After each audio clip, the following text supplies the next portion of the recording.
এক ভাই প্রশ্ন করেছেন, হুজুর আমার একটি প্রশ্ন, মসজিদে জামাতে নামাজ পড়ার সময় একামত সারা নামাজ পড়লে কি নামাজ আদায় হবে? দয়া করে জানাবেন ইনশাআল্লাহ। প্রিয় প্রশ্নকারী ভাই, আপনি খুব সুন্দর প্রশ্ন করেছেন।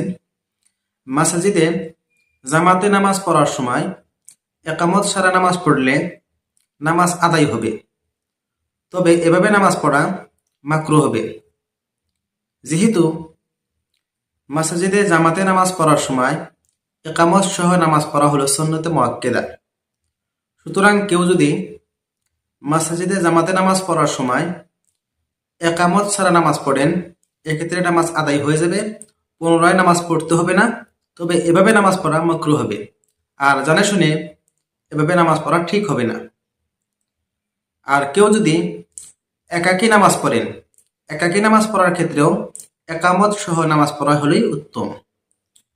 এ বিষয়ে আরো অধিক বিস্তারিতভাবে জানার জন্য দেখে নিন ফাতোয়ায়ে হিন্দিয়া ১ নং খণ্ডর ৬০ নং পৃষ্ঠায়। আশা করি প্রিয় প্রশ্নকারী ভাই, আপনি আপনার প্রশ্ন জবাব পেয়েছেন।